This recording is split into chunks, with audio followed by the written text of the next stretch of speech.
প্রিয় BA six সেমিস্টারের ছাত্রছাত্রীরা, আজকে আমি যে বিষয় নিয়ে আলোচনা করব সেটি হচ্ছে তোমাদের যে বাংলা জেনারেল পেপার রয়েছে LCC 2 সাময়িক পত্র ও কথা সাহিত্য। এই পেপার থেকে আমি তোমাদের একদম গুরুত্বপূর্ণ বাছাই করা, যাদের কিছুই পড়া হয়নি, একদম কিচ্ছু পড়া হয়নি, পড়ে উঠতে পারোনি কোনো কারণবশত, তাদের জন্য আজকের এই ভিডিওটি অত্যন্ত গুরুত্বপূর্ণ। এবং যারা খুব ভালো প্রিপারেশন নিয়েছো এবং তোমরা লাস্ট মিনিটের প্রিপারেশন নিতে চাইছো, যে বা প্র্যাকটিস করতে চাইছো, নিজেকে যাচাই করতে চাইছো, তাদের জন্য আজকের এই ভিডিওটি অত্যন্ত গুরুত্বপূর্ণ। আজকের আমি একটি প্রশ্নপত্র নিয়ে আলোচনা করব, যেখানে যে প্রশ্নগুলো রাখা হয়েছে সেই প্রশ্নগুলো যদি লাস্ট মিনিটের জন্য ভালো করে প্র্যাকটিস করে যাও, আশা করি তোমাদের উপকার ছাড়া অপকার হবে না। তো চলো কথা না বাড়িয়ে চলে আসছি মূল আলোচনায়। এবং এই যে সাবজেক্টটি দেখছো, এই সাবজেক্টে তোমরা যদি চাও যে প্রত্যেকটা মডেল থেকে 2 থেকে 3টে করে প্রশ্ন স্যার বেছে দিন, 3টে মডেল থেকে মাত্র 8টি প্রশ্ন বলে দিন যেগুলো পড়লে আমরা কমন পেয়ে যাই, যদি চাও সেই ভিডিও অবশ্যই কমেন্ট করে জানাবে। এবং যদি চাও প্রত্যেকটা মডেল থেকে কোন কোন ছোট প্রশ্নগুলো গুরুত্বপূর্ণ এবং ইয়ারের প্রশ্নের সলিউশন, তার PDF নোটস, তাহলে অবশ্যই কমেন্ট করে জানাবে। যত বেশি কমেন্ট আসবে আমি ভিডিও তত তাড়াতাড়ি তোমাদের আপলোড করব। তো দেখো, আমাদের এখানে যে প্রশ্নগুলো, আমাদের একের কয়ে একটি প্রশ্ন দেবে, একের ক্ষয়ে একটি প্রশ্ন দেবে।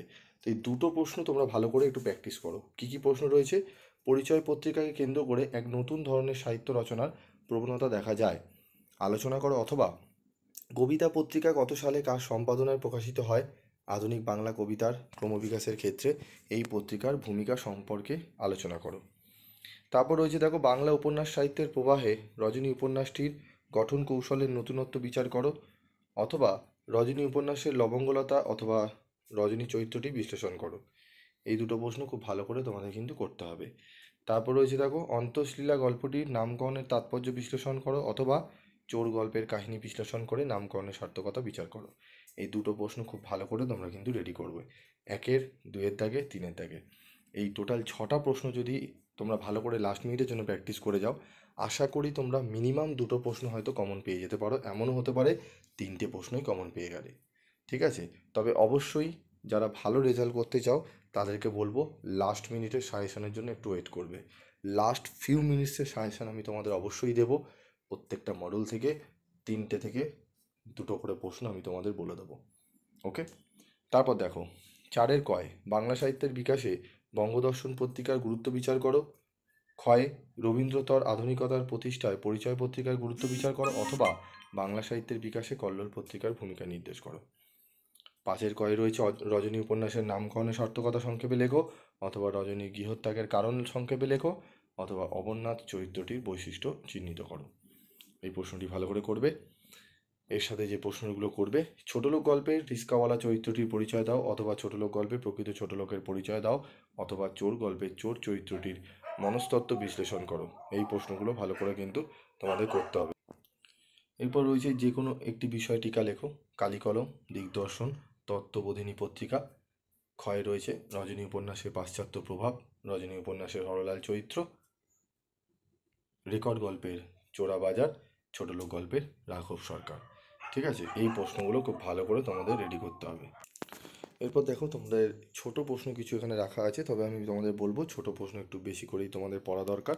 সম্পূর্ণ পূর্ণ বাক্যে উত্তর দাও, এগুলো একটু দেখে নাও তোমরা। দিগদর্শন পত্রিকার সম্পাদক কে ছিলেন? প্রগতি পত্রিকা কোথা থেকে প্রকাশিত হয়েছিল? সমাচার দর্পণ কত খ্রিস্টাব্দে প্রথম প্রকাশিত হয়? সমাচার দর্পণের সম্পাদকের নাম লেখো। রবীন্দ্রনাথ ঠাকুরের সম্পাদিত দুটি পত্রিকার নাম লেখো। সচিবচন্দ্র চট্টোপাধ্যায় কোন পত্রিকার সম্পাদক ছিলেন? কল্লোল পত্রিকা কত খ্রিস্টাব্দে প্রথম প্রকাশিত হয়? বঙ্গদর্শন পত্রিকাটি কত সালে প্রকাশিত হয়? চাপার ভাইয়ের নাম কী ছিল? রামসদয় মিত্রের ছোট ছেলের নাম কী ছিল? হরনাথ বসুর জীবিকা কী ছিল? অমরনাথের পৈতৃক নিবাস কোথায় ছিল? বাঞ্ছারাম মিত্র কাকে তার উইলের এক্সিকিউটর নিযুক্ত করেছিলেন? রেকর্ড গল্পে গল্পকথকের স্ত্রীর নাম কি? মিন্টু হাতে পোতা কোন গাছ মদন চুরি করে? আদাব গল্পটির অর্থ লেখো। ছোটলোক গল্পে প্রকৃত ছোটলোককে? বিশেন সিং কোন শহরে পাগলাগারদে থাকতো? এই প্রশ্নগুলো একটু ভালো করে দেখে নিও। তবে আমি বলবো তোমাদের, আমি যে এসএকিউ যে প্রত্যেকটা মডেল থেকে আমি যে প্রশ্নগুলো আগে দিয়েছিলাম সেগুলো যদি দেখে থাকো অবশ্যই সেগুলো প্র্যাকটিস করবে।